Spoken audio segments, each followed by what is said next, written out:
Bienvenidos. Les saluda Enrique Fernández Maldonado a una nueva edición de Mesa Política, el programa de entrevistas producido por Otra Mirada y Nuestra América TV.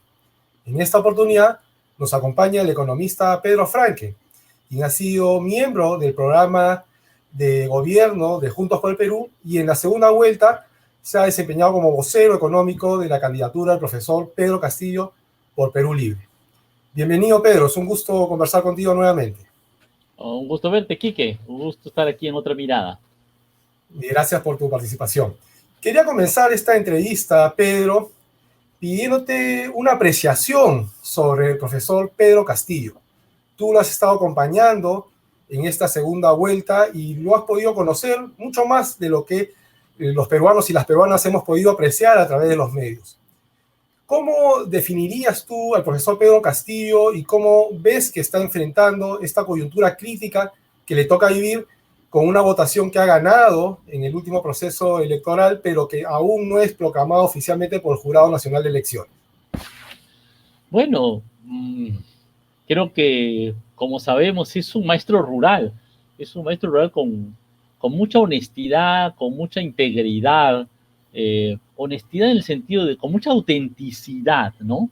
Yo lo escucho y cuando hablo de temas económicos siempre dice, sí, pues, porque sale la cosecha y se malogra, porque los caminos rurales están malogrados, y yo siento que él me cuenta algo que está viviendo, ¿no? Que ha vivido, ¿no? Y me dice, sí, yo sé sembrar, ¿no? Y me cuenta lo que sabe de sembrar arroz, de cosechar arroz, de su maíz, ¿no? Cuenta, se basa en su vida, digamos, ¿no? Entonces creo que en ese sentido es bastante auténtico.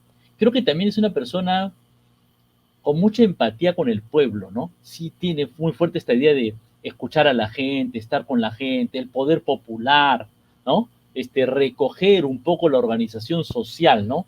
Que creo que es algo que desde las izquierdas muchas veces hemos planteado, pero yo creo que él lo siente bastante directamente, ¿no? Es un tema que está bastante debilitado, pero creo que tiene cierta importancia, ¿no? Y por último, bueno, sentido, es un hombre que está sí, tratando de aprender, de entender la complejidad de la situación, de darle la mejor solución en un contexto en el cual tiene que lograr algún tipo de articulación, coalición de diversas fuerzas, ¿no? En un plazo bastante corto, ¿no? O sea que creo que el reto es grande. en ese sentido se puede decir que conoce los problemas del día a día de la gente del pueblo y encuentra un diálogo fructífero, entiendo yo, con los técnicos que lo han apoyado en la formulación del plan bicentenario en esta segunda vuelta para encontrar las posibles vías de solución a los problemas más acuciantes de nuestra sociedad. Tú has señalado en varias entrevistas que las prioridades en los primeros meses del próximo gobierno deben ser la salud, atender la pandemia, el empleo, que tiene que ver con la economía, y la educación, que es lo que nos garantiza un futuro promisorio para las próximas generaciones. ¿Cómo piensas encarar estas tres dimensiones al inicio del próximo gobierno? Bueno, mira, diría que el tema de la salud es un tema particularmente crítico. Crítico para la economía y para la educación también, así que digamos casi como que de los tres es el que es más importante. Y hoy vivimos una situación en la cual, bueno, la curva de contagios y mortalidad en el Perú ha caído dramáticamente, digamos que la segunda ola está terminando o ha terminado, pero hay que tener bastante en consideración que una tercera ola puede estar en camino a partir de esto que se conoce como la variante Delta, y que de lo que se sabe a nivel internacional es que es mucho más contagiosa que las anteriores. Y por eso prioridad es vacunación. Tal vez comenzar haciendo un llamado a todos aquellos adultos mayores, personas que tienen sus padres, abuelos mayores que no se han puesto la segunda dosis de la vacuna, por favor, pónganse la segunda dosis. Es muy importante. Con la variante Delta, una dosis no es suficiente protección. Hay buena protección si se ponen las dos vacunas. Y en el término de la política, bueno, esto exige pues ponerle mucha atención a esto. El gobierno está acelerando, ha conseguido más vacunas, pero hay que ponerle fierro a fondo para tratar de hacerlo esto lo más rápido posible. ¿Qué implica ponerle fierro a fondo, Pedro? ¿Perdón? ¿Qué implica ponerle fierro a fondo a este tema de la vacunación? ¿Qué acciones concretas? Bueno, primero, asegurar las vacunas. este gobierno de Sagasti está logrando una buena cantidad de vacunas en julio, pero agosto, septiembre necesitamos igual conseguir una buena cantidad de vacunas, ¿no? Que cada mes lleguen, pues, no sé, de 8 a 10 millones de vacunas. Es una meta grande, ojalá que lo logremos, ¿no? Porque necesitamos a vacunar muy rápidamente para evitar el peligro de una tercera ola, ¿no? Eso es lo primero, lo esencial. Desde luego, en salud pública también está el tema de fortalecer la atención primaria, mejorar el tema de opciones de oxígeno, con unidades de cuidados intermedios, con concentradores de oxígeno. Y hay todo un tema que, aunque hoy no son necesarios, pero hay que estar preparados, ¿no? Ya no nos puede pasar que nos agarren tan mal como estamos. Y bueno, el riesgo de la tercera ola es grande, ¿eh? O sea, si nos agarra, puede ser fuerte, lamentablemente, ¿no? Bueno, y si me permite... Estas medidas de urgencia se requieren recursos. Para todas estas medidas de urgencia, digamos, ampliar la atención primaria y demás, se requiere un Estado con capacidad presupuestal. En ese sentido, digamos, ¿estamos en condiciones de poder asumir todas estas acciones o debemos esperar, por ejemplo, que el contexto de aumento del precio de las materias primas le genera al Estado mayores recursos financieros? No, mira, digamos, la situación, como hemos dicho algunas veces, en el corto plazo, el Estado tiene fondos, ¿ok? O sea, tenemos nuestro chanchito, el nivel de endeudamiento es bajo, hay espaldas fiscales, en el corto plazo tenemos fondos. Ahora, está claro de que en realidad hay un problema más estructural que enfrentar. El gasto en salud, el gasto en educación, el gasto en inversión pública es demasiado bajo y necesitamos dar un salto y ese salto tiene que ser un salto sostenible. ¿Me explico? La alternativa no puede ser aumentamos ahorita salud y cuando se acabe el COVID desmontamos todo, despedimos a la gente y nos regresamos a como estaba antes. No, tiene que ser un gasto. Hay un esfuerzo especial ahora, pero tiene que haber un esfuerzo permanente en salud y educación. Y eso es lo que exige plantearse una alternativa de mejorar la recaudación tributaria, que hemos planteado estos dos énfasis esenciales. Uno, el tema de la evasión y elusión, y otro, el tema de, digamos, ¿no? Un impuesto, una contribución especial a las sobreganancias mineras que ahorita, con el precio alto, nuevamente es una posibilidad importante para el Perú. Esa es como la ecuación básica, digamos, ¿no es cierto? No sé si sabes, pero hay un cuadro que uso a veces en mi clase, debería ponerlo aquí, que es un estudio de la CEPAL, que dice la gran diferencia en términos de desigualdad de ingresos entre Perú y no sé, Francia, es la fuerza redistributiva del Estado, ¿no? A pesar de todos los temas de informalidad, baja productividad, etcétera, la gran diferencia entre Perú y los países europeos y desarrollados es que allá el Estado cobra impuestos a los que más tienen y da una buena base de educación y salud a la gente, ¿no? Y esa es una gran transformación que necesitamos en el Perú. En el caso de este contexto favorable a las exportaciones mineras, ya se tiene clara la fórmula, porque tú has señalado un impuesto a las sobreganancias, pueden ser, digamos, un aumento al impuesto a la renta. ¿Cómo es que se estaría enfocando este tema? Bueno, hemos dicho que hay tres opciones, ¿no? Que pueden ser combinadas en realidad, ¿no? Una es mejorar en las regalías. Tenemos un esquema de regalías que sí es interesante, pero que puede mejorarse. Tiene sus ventajas y desventajas.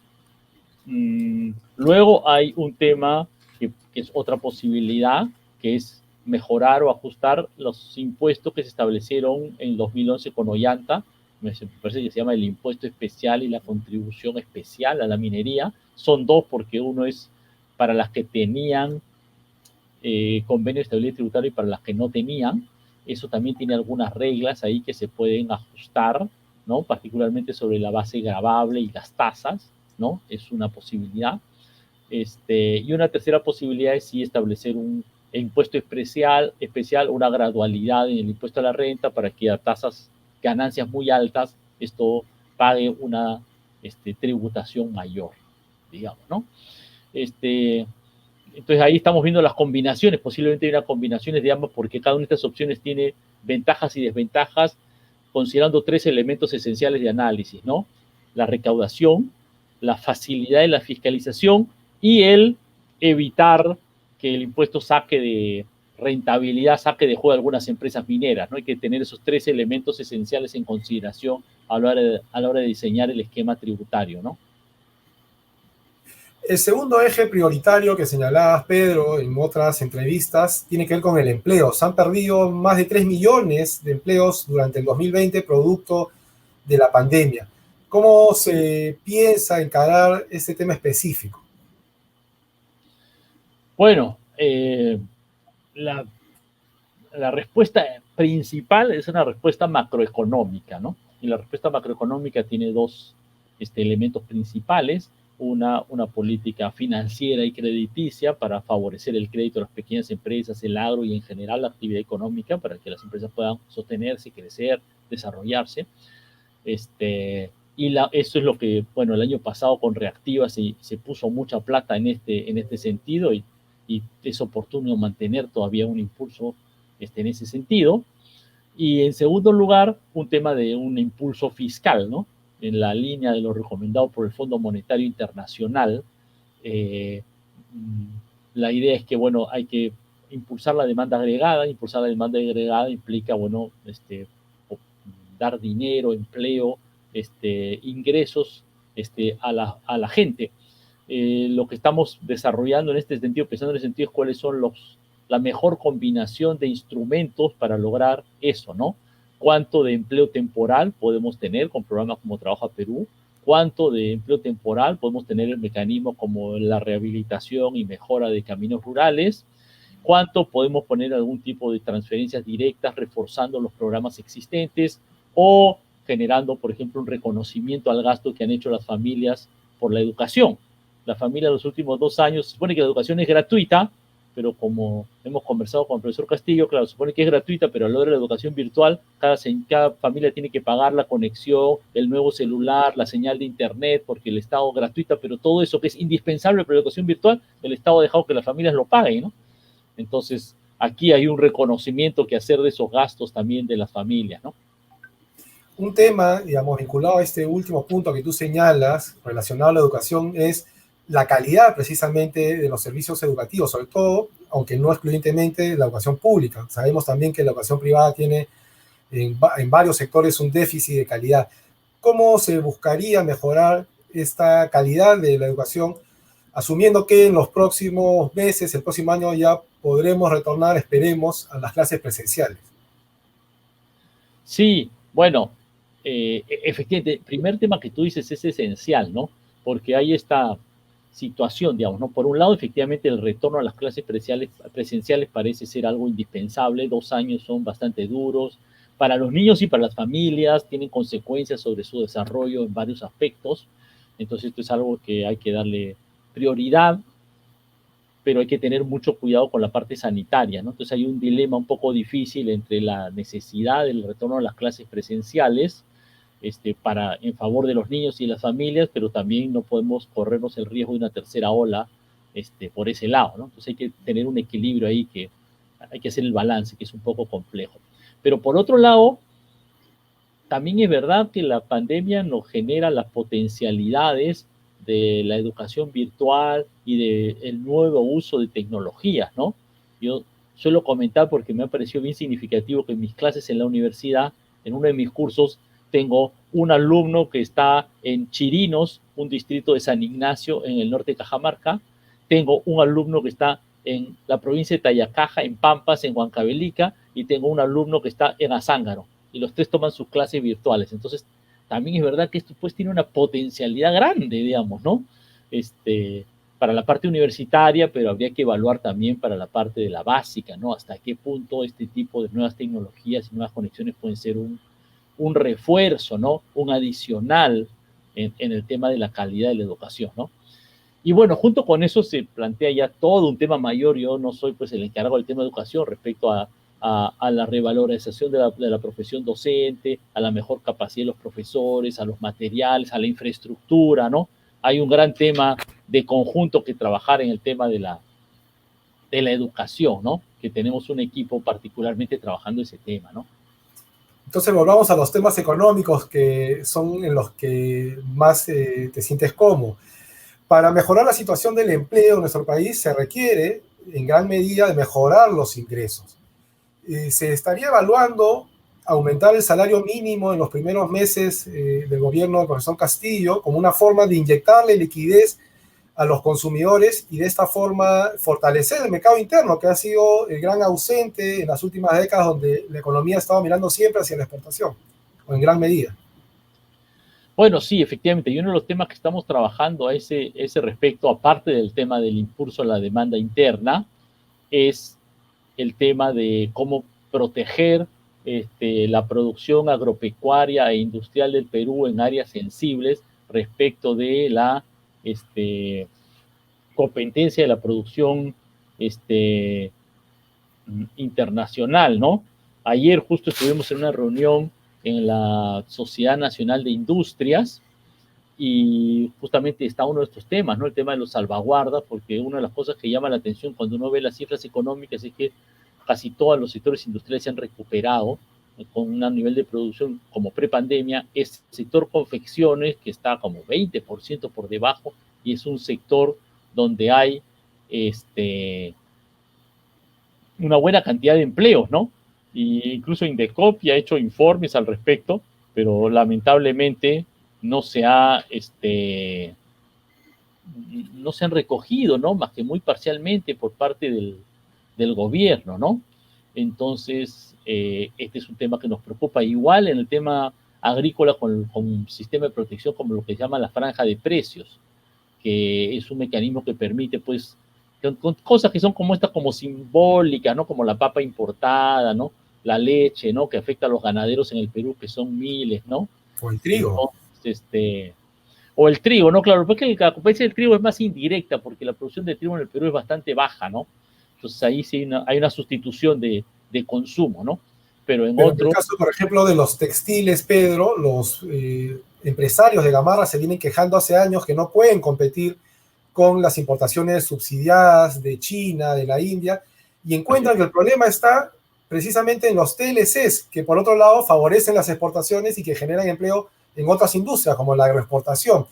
Esto implicaría que en el gobierno del profesor Castillo se revisarían algunos aspectos de los tratados de libre comercio, sobre todo lo relacionado a la importación libre de aranceles de estos productos que desplazan a la producción local. Sí, claro, efectivamente. Hay que ver la opción que nosotros hemos planteado más, en realidad es el tema de las salvaguardas, ¿no? Pero efectivamente uno puede considerar también otro tipo de instrumentos, hasta qué punto pueden usarse para tratar de dar una cierta priorización, digamos, a la producción nacional respecto a la producción, a las importaciones, ¿no? Esto hay que analizar en detalle porque, bueno, hay varios mecanismos de salvaguardas posibles. La salvaguarda tiene una temporalidad dentro de los marcos de la Organización Mundial del Comercio, entonces ahí hay que pensarlo bien, digamos, ¿no? Y la combinación, digamos, entre medidas de este tipo, digamos, arancelarias, para arancelarias o de comercio exterior, con medidas más directamente de promoción, ¿no? Si los confeccionistas tuvieran crédito barato, seguramente eso les bajaría de una manera importante sus costos y les permitirían competir mejor, por decir un ejemplo de varios que se pueden pensar para mejor promover la producción nacional, ¿no? El tema de las pensiones es uno de los puntos que más preocupa a la población. Se ha discutido, sobre todo en la primera vuelta, las reformas que deberían realizarse en el sistema privado de pensiones, en las AFPs. Pero en realidad el problema hay que verlo de manera más integral. ¿Qué cosas han pensado desde el Comité de Campaña de Perú Libre, con tu apoyo, para encarar este tema precisamente? Mira, esto tiene como dos partes, digamos, estos dos elementos, ¿no? El elemento esencial es que efectivamente hace falta una reforma general del Sistema Nacional de Pensiones, que como he dicho en particular además tiene la característica de que esto requiere de una ley y por lo tanto hay que ser claro que esto requiere formar o lograr un cierto consenso, una cierta coalición de respaldo a una propuesta integral por parte del Congreso de la República, ¿no? Lo cual, como es evidente, implica ponerse de acuerdo con otras fuerzas que no son las que han apoyado directamente al profesor Castillo en esta segunda vuelta, ¿no? Para tenerlo claro, ¿no? Ahora, tenemos antecedentes ¿no? De propuestas de reforma como la Comisión de Protección de PPK e incluso la Comisión Omonte que tuvo el Congreso anterior y que van en la dirección de recomendaciones internacionales, ¿no? De tener un esquema multipilar con una parte, digamos, de pensión asistencial básica, una parte contributiva pero solidaria y tener la posibilidad de un componente adicional, de un pilar adicional de ahorro individual, en el cual, que como el de las AFPs, en el sentido que es individual, de ahorro individual, pero en el cual habría que considerar condiciones mucho más favorables a las que existen actualmente, ¿no? Porque está claro que las AFPs tienen un tema de costos y un oligopolio bastante cerrado que no es tan conveniente, ¿no? Y que creo que la población lo siente claramente así, ¿no? Para empujar la economía, Pedro, se requieren una serie de acciones que vayan más allá de lo que se ha venido implementando en las últimas décadas, es decir, salir de la situación de piloto económico. ¿Qué cosas crees tú que se deberían hacer, por ejemplo, en el ámbito de la diversificación productiva para ampliar las capacidades de la economía de generar empleo y a partir de ello generar bienestar? Mira, claro, el gran problema, digamos, ¿no? Estructural del Perú, hay dos grandes problemas conectados en realidad, ¿no? Uno es la gran cantidad de población que en la agricultura y en las microempresas tiene una productividad muy baja, y esto se conecta con un problema de diversificación productiva y de desarrollo tecnológico. Entonces, hay que atacar los dos frentes, digamos, ¿cierto? Por un lado, por la agricultura, y los dos frentes tienen como conexiones, ¿no? Por un lado, por el tema agrícola, agropecuario y de las pequeñas empresas hay que darles condiciones favorables, ¿no? De crédito, de tecnologías, en el caso agrario de un paquete que conjugue estas dos cosas, y que incluya también temas como los caminos rurales, los problemas del riego, ¿no? Para elevar la productividad ahí. Y por otro lado hay que hacer un esfuerzo de diversificación productiva, ¿no? De plantearse el desarrollo de industrias y nuevas actividades, ¿no? Industrias culturales, piscicultura, turismo, etcétera, ¿no? Uno puede pensar una cantidad de opciones, ¿no? Industrialización o procesamiento de nuestros productos agrícolas, que generen nuevas fronteras de producción, digamos, ¿no? Que el desarrollo de nuevos sectores donde la productividad sea más alta y de esa manera permiten generar mejores condiciones de vida para los trabajadores, incluyendo desde luego por ahí el tema de que, bueno, hay que asegurar de que pueda haber condiciones de negociación colectiva, en algunos casos necesariamente por rama, me parece en el caso de la agroexportación, para que los conflictos se relacionen mejor, pero también que se asegure pues una mejora continua de los salarios y las condiciones de trabajo de los obreros, ¿no?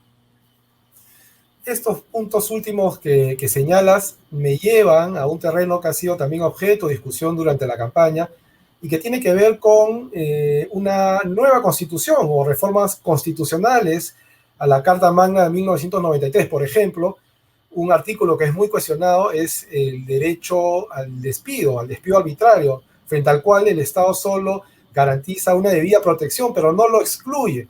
Y muchas veces vemos que el despido arbitrario lesiona derechos fundamentales. Entonces, el tema de la reforma constitucional, ¿cómo lo van a encarar? Siendo esta una demanda de un sector importante de la población. Bueno, yo creo que esta es una, digamos, promesa, compromiso electoral del profesor Castillo y también una demanda de una buena parte de la población peruana, porque, bueno, las condiciones de la Constitución en diversos aspectos, ¿no? Tú has mencionado el laboral, pero el régimen político, los derechos sociales, los temas ambientales, requieren, a nuestro juicio, no sé, una reforma, ¿no? Un cambio de la Constitución, ¿no? Sabemos que hay como varias vías constitucionales, digamos, ¿no es cierto? Y que plantean, además de tener unos parámetros respecto de cómo se puede hacer eso, ¿no? Porque aclaremos claramente a la población que no es posible, mucha gente cree, bueno, no es posible que el presidente Castillo el primer día saque un decreto convocando a una asamblea constituyente, ¿no? Eso no es posible, me explico, ¿no? No, así no funciona. Pero sí, yo creo que lo primero que necesitamos hacer, hay dos cosas que tenemos que hacer, creo yo, ¿no? Primero, el desarrollar amplio, plural, pero muy participativo y muy descentralizado debate sobre este tema de la Constitución. Creo que se ha hablado un poquito del tema, pero creo que tenemos que pensar mucho más, bueno, exactamente qué queremos cambiar, ¿no? Exactamente qué queremos que diga, ¿no? Y creo que hace falta un gran esfuerzo de diálogo participativo nacional, discutiendo los problemas que a nuestro juicio tiene la Constitución y las cosas que debería contener, y que tiene que combinar un poquito la visión de los expertos constitucionales, de los expertos en determinados temas, como el tema económico o el laboral, y la visión de la población, ¿no? Esencialmente, ¿no? Entonces yo creo que esa es una primera gran tarea que debe promover una movilización ciudadana respecto de este tema, ¿no? Finalmente, Pedro, tú has señalado que para encarar el tema, el debate sobre la necesidad o la naturaleza de una nueva constitución hay que convocar a diversos sectores. En diversos medios se ha estado señalando que, dado que el electorado ha repartido su voto casi simétricamente entre ambas opciones, el nuevo gobierno tendría que ser de una ancha base, de tal forma que incluya incluso propuestas del contrincante de turno. ¿Cómo se va a formar el gobierno de Pedro Castillo? Digamos, más allá de los miembros de Perú Libre que, digamos, tendrían que estar en el gobierno, ¿qué otros sectores participarían? ¿Cómo ubicamos tu participación en esta etapa, en ese esquema? Bueno, en realidad yo soy parte de una alianza que se formó hacia la segunda vuelta entre el Nuevo Perú con Verónica Mendoza y el profesor Pedro Castillo.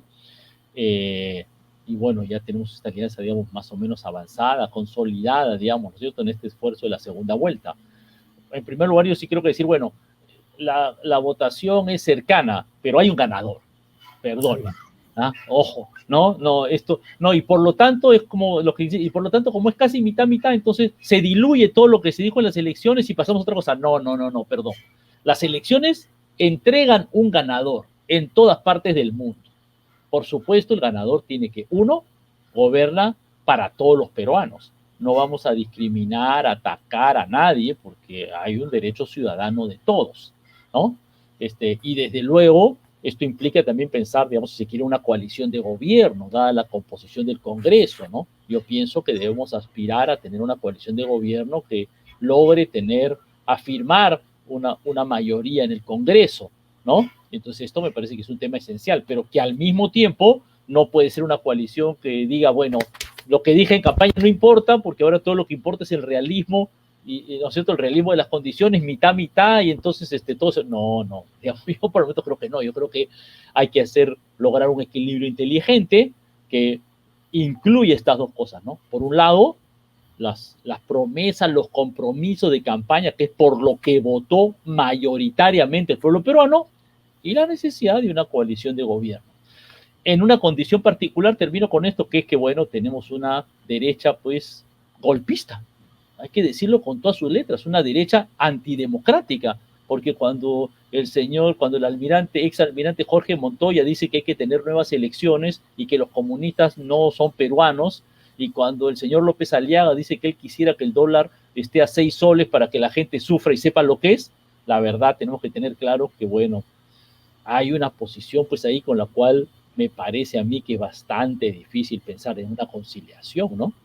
Hay límites, digamos, también que uno no debe sobrepasar, o si se quiere, hay valores como el valor de la defensa de la democracia en las cuales no debemos transigir. Y sobre todo entender que la democracia no solo es ir a votar cada 5 años, sino que esta se debe materializar en las políticas públicas, garantizando el acceso a los derechos económicos, a los derechos sociales, a los derechos culturales, a los derechos ambientales, a los derechos que derivan de la perspectiva de género, el enfoque de género, en fin, una serie de medidas que permitan a la población valorar la democracia en otros términos. Bueno, Pedro, te agradecemos tu participación en esta edición de Mesa Política, el programa publicado por Otra Mirada y Nuestra América TV.